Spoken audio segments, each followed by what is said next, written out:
All right, family. So we got to talk about another sad, tragic story that's being ignored by the mainstream liberal media because it doesn't fit the narrative. And honestly, it's the same story we keep seeing over and over again, especially when it comes to illegal immigrants who shouldn't be in this country but are allowed to stay until they do something horrible to American citizens. And that's exactly what happened here with 19-year-old Dacara Thompson, a young black woman who was murdered. Police arrested 35-year-old man named Hugo Hernandez-Mendez, and this man is from Guatemala, living in the U.S. illegally. And according to reports, he was working for a landscaping company based in Baltimore. Check it out. Police have confirmed the body found along Route 50 on Sunday afternoon in Anne Arundel County is in fact that of missing teen Dacara Thompson. Now, earlier this morning, police announced that she had been killed and a man has already been arrested and charged in connection with her murder. That suspect, according to Prince George's County Police, is in the United States illegally and is now subject to an ICE detainer. News 4's Darcy Spencer joins us live in Bowie, where that man was taken into custody. It is the news her parents, her community were hoping they would not receive. Darcy Spencer, bring us up to speed with what we know. And that's right, Erica. You know, and this murder really shaken this Bowie community. Many just finding out this news today, this morning, this afternoon from us as we ask people questions in the community. That killing allegedly happened in the house right here behind me. I spoke to a woman who lives here. She asked to not be shown on camera, but she says she had no idea a crime had happened inside the house and that this suspect is her cousin. It was inside this house on Cambridge Drive in Bowie, inside this bedroom that investigators say 19-year-old Dacara Thompson was murdered. Neighbors are stunned that the missing teen investigation led to Bowie so tragically. I was hoping for the best, but it was just, sad, deeply saddened to hear that it turned out this way, unfortunately. The 19-year-old had been missing since August 22nd after she told her dad she was going to get gas and never returned. Surveillance video showed her walking away from her car about 1:30 a.m. in Langley Park the next day. Police say they found additional video showing her about 3 that morning on University Boulevard in Hyattsville. For reasons still under investigation, it appears that Dacara willfully entered a vehicle being driven by Hugo Hernandez-Mendez, 35-year-old male out of Bowie, Maryland. Police were able to track the SUV to the suspect's home and on Thursday took him into custody. Investigators determined through a search warrant Dacara was killed here. And police say Hernandez-Mendez allegedly dumped her body in the grassy area off the highway. He's facing first and second degree murder charges. It is tough that we're at this point. Wow. So now let's get into the article on CBS News. As it says, a body found along a Maryland highway was identified as 19-year-old Dacara Thompson, a missing woman from Prince George's County. Police said Friday a man illegally in the United States is now accused of killing her and is being held without bail. According to the court records obtained, Hernandez-Mendez from Guatemala worked at the Baltimore-based landscaping company. And then it says, there's still a lot of investigation to be done in this case. Her father, left her. Her father said she left the house in Lanham around 10 p.m. Wow. Then it says police said they drove to his house in Bowie. They believed he killed her in his bedroom. A roommate reports hearing the defendant having sex and then a grunting noise, which made them believe that someone wasn't enjoying the sex. Check this out. Tonight, WJZ investigates uncovering new information about the murder of a 19-year-old whose body was dumped over a bridge near Annapolis. A suspect we know in custody tonight, and authorities say he's in the country illegally. Investigator Mike Halgren live in Anne Arundel County with what charging documents reveal about this man and the case. Mike, good evening. Good evening, Rick. 7 pages of detailed charging documents. This suspect was from Guatemala. According to court records, he worked for a Baltimore-based landscaping company. Police used surveillance video and cell phone tracking to build their case. This suspect is now being held without bail. And a warning, some of the details you're about to hear are disturbing. This is a good, good young woman who wanted to do good for her community. Have you seen Dacara? A heartbreaking end to the search for 19-year-old Dacara Thompson. Her family desperately looked for answers for weeks. I want my baby back. I just simply want my daughter back. Police found Thompson's body on Route 50 near Interstate 97 in the Annapolis area. According to charging documents WJZ Investigates obtained, the suspect, 35-year-old Hugo Hernandez-Mendez, threw her body off a highway bridge into the South River. She had skull and facial fractures. Her family identified her through tattoos. At this time, there are no additional suspects. However, this investigation is ongoing. Thompson, who lived with her dad, disappeared after going out to get gas.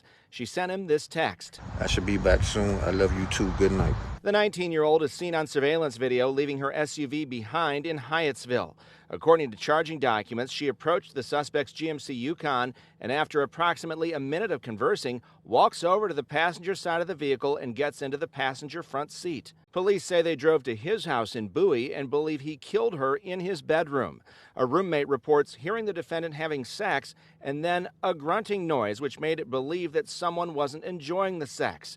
After executing a search warrant, police found what they believed to be the victim's blood and missing fingernail, along with hair and other evidence in the bedroom and in the trash, along with multiple pairs of women's underwear and lingerie. Hernandez-Mendez agreed to an interview, telling detectives he went to a nightclub to meet his ex-girlfriend, but never did. When detectives questioned further, the defendant denied any involvement. Prince George's officials say Hernandez-Mendez was in the United States illegally. U.S. Park Police arrested him for a DUI 5 months ago, but let him go. The U.S. Government has made status of individuals relevant. This was someone who was in their custody, and they made the decision to release him. So I think the questions should be asked of the Justice Department. And that's the disturbing part because this man was actually pulled over for a DUI earlier this year and he was known to be here illegally and yet he was let go. But now let me get this straight. This guy who should not even be in the country somehow managed to get employment. And then after being cited for a DUI, he was allowed to walk free. And now the young woman is dead because of that. What really bothers me is how silent everyone is.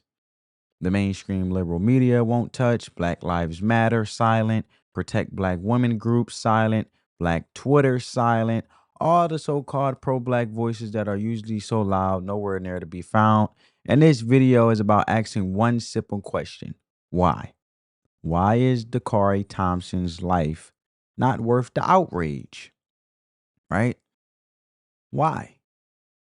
And before we get into the hypocrisy, we need to do what the activists in the media have failed to do. Talk about Dacara Thompson because she was a real person. The whole thing started on the night of August 22nd, right? Dacara told her dad she was going to go get some gas, and look, her dad even shared the last messages as you guys seen. Right before midnight, she texted him, I got gas, I'm out, I should be back soon, I love you too, good night. Gut-wrenching to think about, but she never came home. Family started searching. Eventually, police got involved, and the whole nine. The surveillance video showing Dacara abandoning her SUV and getting into the black GMC Yukon. And during the police, search his room, found blood, hair, missing fingernail, matched Dakara's, and even woman's underwear. So the autopsy showed she had the skull and facial fractures. And now I don't want to speculate too much, but I'm going to say it looks like this young woman might have been engaged in activities she shouldn't have been. I don't know for sure, but it's hard to imagine why a 19-year-old would be meeting up with a 35-year-old man in that kind of setting unless there was some kind of arrangement, possibly transactional. Again, I don't know for a fact, but based on the context and what police found, that's what it sounds like. But what I'm going to get to, right, is when a story fits a narrative, the outrage is a machine. You know how it works. It starts with a hashtag, it turns into a protest, and then it's all over the news. So remember George Floyd, Breonna Taylor? The protests were massive. The media coverage was nonstop. And the cry to say her name and the cry to say her name was everywhere. The Black Lives Matter Foundation put out statements saying they were completely disgusted and outraged, and that was a response. That's what a response looks like. It's loud, it's organized, it's powerful. Now think about Dacara Thompson. Where is the official statement from Black Lives Matter for Dacara? It's not there. Where are the marches? Not happening. Where are the protect black women advocates? Where is Black Twitter? Nowhere to be found. The same movement that told us to hashtag say her name refuses to say Dacara Thompson. The silence is a choice. And if they wanted every person in America to know her name, they could do it in 24 hours. They chose not to, and that choice tells you everything. We see more criticism of black conservatives than we do of illegal immigrants who commit crimes against black people. That's insane. But check this out. Was killed inside of a house on Cambridge Drive in Bowie, Maryland. Rafael Sanchez Cruz has been covering the investigation there. Rafa, you spoke to the accused killer's cousin and learned some insight into how this arrest all played out. Yeah, Lorenzo, Annie, this is a really layered case. So let me walk you through it. Yesterday, investigators executed a search warrant at this home right behind me. But today, there were federal agents back here to arrest a different man. Now, the cousin of Hugo Hernandez-Mendez tells me that they found blood inside her cousin's bedroom, that blood belonging to Dacara Thompson. It's in the side bedroom of this Bowie home where investigators say Dacara Thompson was killed. I never thought a family member would do something like that. We are distraught. The cousin of Hugo Hernandez-Mendez agreed to speak only if her face was not shown. We will call her Maria. She says her cousin, an immigrant from Guatemala, lived with her family and other relatives, but recently she rarely saw him and his behavior changed. It's very unfortunate that we have to live in a society where predators are always lurking. Neighbors are still in shock. I just felt that there was a need for me to come out and extend my condolences to the family. Oh my goodness, it's connected. Tracy Franklin says Maryland state troopers visited her home as part of the investigation. I am very glad to see that coverage is happening and awareness of a young African-American woman missing, because a lot of times that doesn't happen. Maria says her husband was also taken by investigators for questioning yesterday, but was released. This morning, she says federal immigration agents were back at their home, this time for her husband, who is an undocumented immigrant from Mexico. They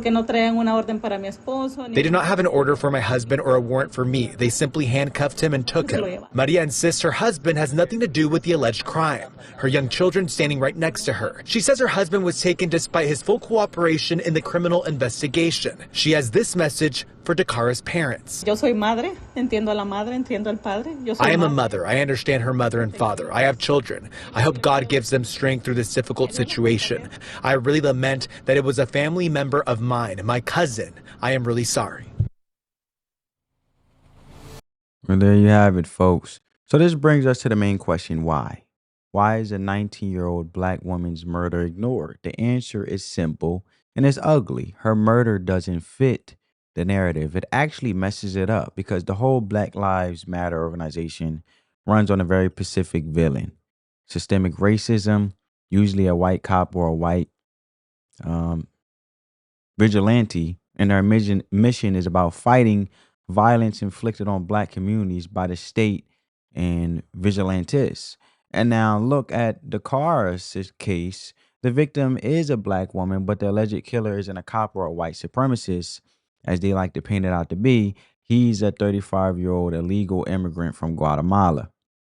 And this is one fact shatters their whole framework because the Black Lives Matter movement has tied itself to the cause of open borders and immigrant rights. But the larger issue is the system that allowed this man to stay in the country. He was arrested for a DUI in April by Federal Park Police, but was released. The county executive pointed fingers at the federal police for letting him go, as you heard in the clip. And while that's partially true, here's what they're not telling you. Even if this man has been taken to a local jail, it likely wouldn't have changed anything. Why? Because Prince George County is a sanctuary county.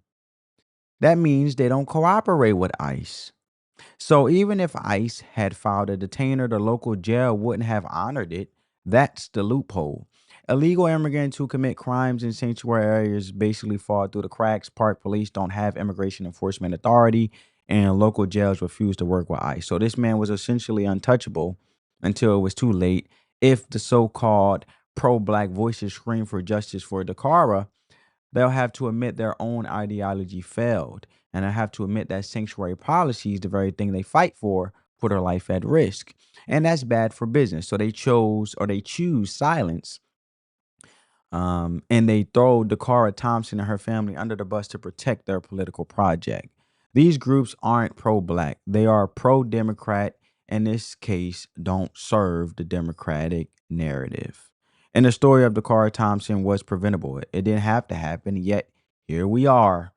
A young life was cut short. A family is broken, and her memory is being ignored by the very people who shout the loudest about black lives. And their silence is a calculated political decision. Dakara's death doesn't serve their narrative, so to them, her life doesn't matter. Her story exposes the movement as a narrow partisan operation that only cares about black lives when it can be used as a political weapon. We'll see if people like Ronald Martin or other mainstream black media figures talk about this. I doubt it, but this story deserves to be heard. And we can say her name, Dacara Thompson. And if you believe that every black life has value, not just the politically useful ones, then share the video. Share it so Dacara Thompson's story is not forgotten. And until we are willing to have real conversations about immigration enforcement and sanctuary policies, these tragedies will keep happening, unfortunately. So let me know what you guys think. Like, comment, and subscribe. Most importantly, share. And in the comments below, say her name. Let them hear the voices they choose to ignore. We will say her name, Dacara Thompson. Peace.